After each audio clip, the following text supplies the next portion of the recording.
cats or other animals are not clever enough to be trained like a dog. So you can train any animal. You might not be able to specifically train it like a dog because each animal has different needs. So I do a lot of work with my cat Tony, who is just off screen here, lovingly grooming herself. And I can train her the same things I might train a dog, in terms of I can train her a touch and a down and a spin and agility and all of that. But she's not a dog, and her patience, let's call it, is perhaps a bit less than a dog, so she will just get up and walk off, and that'd be it. Her tolerance to things is a bit lower. So yes, you can absolutely train any animal to do things, but each animal is an individual. They're all going to behave differently and react differently to different things, and different species are going to have different triggers. So what I might use to train a horse, such as carrots, I might not use to train the cat, because Tony does not really want to eat carrot. So that's an interesting one. My dog knows he is not allowed to do that. Now, I would really question that. You do get cheeky characters, you do get dogs with their own individual, little way, but seeing as they can't speak English, and seeing as we can't, speak dog as such, we're great with body language, we're great with how we communicate, but we can't 100% guarantee. Probably don't 100% know what the rules are. You probably haven't been as clear as you think you have been. If your dog is doing something you don't want, go back to basics. See if they've missed something somewhere. If you don't want your dog on the sofa, then you can never let them on the sofa. They can't just sometimes be on the sofa, sometimes not be allowed on the sofa. That's confusing. Be consistent, be clear, go back to basics.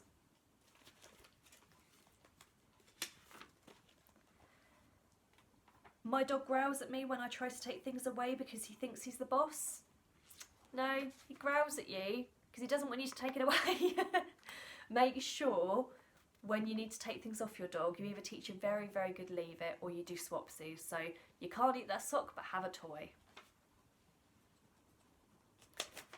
All dogs like each other and want to interact. This is a biggie, guys. Not all dogs like each other. I do not like every single person I meet, and I bet that you don't either. Not all dogs want to meet all other dogs, especially dogs that have had bad experiences or aren't socialised correctly. Just because you've got a friendly dog, please don't assume that all other dogs are going to want to meet them. Make sure you do communicate with the owner. Is it okay if our dogs meet? Talk to each other, because not all dogs want to meet.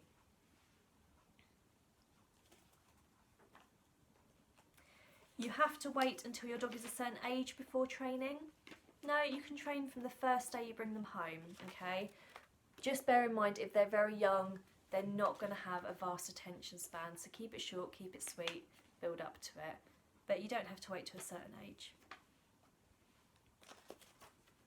It depends what you're training in a way, so things like agility, I believe, don't quote me on it, but I believe most places like their dogs to be about 6 months old to ensure those growth plates have started to, become a bit more permanent. So I'm talking about general basic obedience.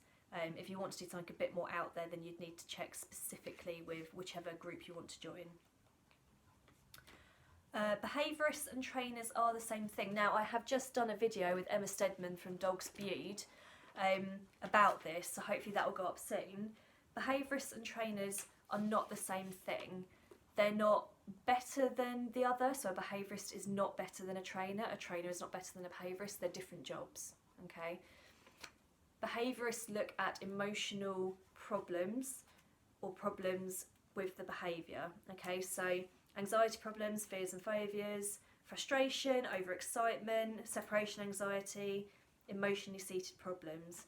Trainers are things like basic obedience, trick training, canny cross, hoopers, hill work to dance music, things like that. So training to teach an animal a specific thing is a trainer. Behaviourists look at problems, why they've occurred, and how to resolve them or help the animal overcome them. Okay, so very, very different. I'm a behaviourist and a trainer. I deal with behaviour cases, but I also really enjoy doing those fun training things. Okay.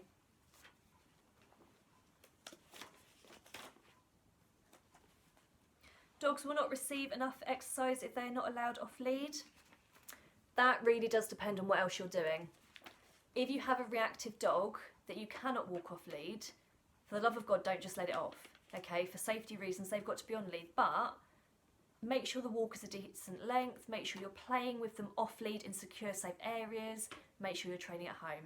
So no, as long as your dog has a varied exercise plan of some sort, you can keep walking them on lead, and that's the only walks they get, because off lead in secure areas you're getting the exercise in other ways. It does depend a little bit on the breed you've got as well, so it's worth remembering. If I treat my dog for reacting around other dogs in a fearful way, I am rewarding the behaviour and will make them more fearful. Okay? No. Fear cannot be reinforced with rewards. Okay, so I'll use a human example again. I'm not good with spiders. If every time I saw a spider you gave me a piece of chocolate, it's not going to make me more afraid of that spider.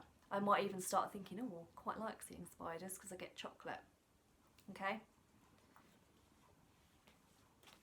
God, I've got so many, guys. Still going through them all. You should eat before your dog. No, going back to dominance theory doesn't make a difference. You know, to a certain extent your dogs have to fit around your lifestyle, feed them when works for you, but you don't have to eat before them. Some people like eating with their dog and they will have their dogs bowl on the floor while they eat on the sofa. That's fine. That's not a problem. You don't have to eat before your dog.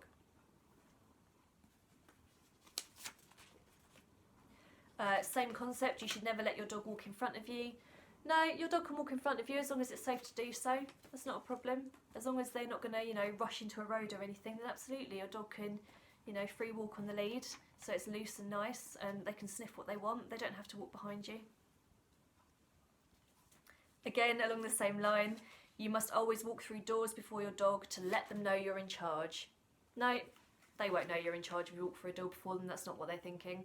From a safety point of view, I would always try and leave the front door or the door that exits out of your property before your dog, because you don't know what's coming past. There could be a cat out there could be another dog, there could be a person, there could be a car. So from a safety point of view, yeah, I probably would exit before my dog, but not because I want them to think I'm in charge, because it just doesn't work that way. You shouldn't let your dog be on the sofa or sleep in your bed.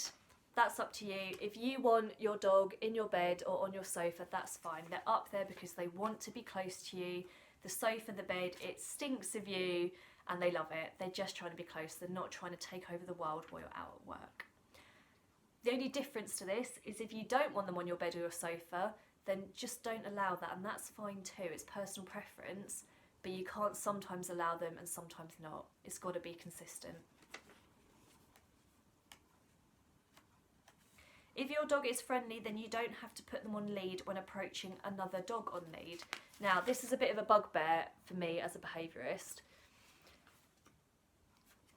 There are many times when I'm working with a reactive dog, so a dog that's very scared of other dogs and so is showing, you know, barking, lunging, all the rest of it. And somebody will let their dog run up to us and I'll say, please, can you put your dog on lead? And they'll say, it's okay, mine's friendly. And the thing is, it's lovely that you've got a friendly dog, it really is, but the dog that is on lead, and sometimes is muzzled as well, but is on lead, does not want your dog anywhere near them. And by you allowing your dog to run up to them, you could actually be doing quite a lot of damage to their progress, as well as causing the owner a lot of stress. And it's dangerous, you know, your dog could get injured by the reactive dog feeling the need to defend itself. So please, if you see a dog on lead, on a walk, approaching you, please call your dog back, please pop them on lead, please keep them close. Don't let your dog rush up to other dogs without first asking the owner if that's okay. Only aggressive dogs wear muzzles? No. Muzzles are multifunctional. So yes, the traditional way is because if your dog is aggressive towards people or other dogs, they're going to be muzzled. But actually, some people muzzle their dogs because they're just training. It's handy. If your dog ever has to go in the vets and they shove a muzzle on it, it'd be great if they knew what it was first. Some dogs eat a lot of rubbish when out on a walk and the muzzle stops them doing that. So it doesn't mean they're dangerous, okay? There's lots of reasons why they might be wearing a muzzle. And finally, people who use punishment methods or equipment are nasty people. And that's just not true, okay? people who use punishment methods on their dogs sometimes have only been told that's the way to do it. So if your parent or your friends or another professional tells you that's the way to do it, and you're not given any other options, that's what you're going to do. You know, you've been told to do it that way. So no, sometimes it's just because they don't know any different. Other times that's their opinion. It does work. There's no two ways about it. Punishment methods do work. If you punched me every time I tried to touch the coffee table, I probably wouldn't touch it anymore. But I'd also be really afraid of you and other things in this room. So that's why I don't like punishment methods, because I think they cause more problems and it's just not nice. But you can't deny that there is evidence they do work. So doesn't mean they're a nasty person, might just mean they don't know any better. Always edge on that side, so always have an open mind and say, oh, instead of doing that, why don't you try it this way, and see if that helps them, rather than saying you shouldn't be doing that, you're a bad person, la la la. That's not going to get you anywhere. That's not going to help anyone. So, that was a lot. We've got all of these things. Wow, thank you so much. I hope that helps you with some myth busting. And it's been a pleasure as always. If you want me to make any more videos about anything else, please do just let me know, and I'll be more than happy to gabble on at you for another video. So thank you very much. Bye.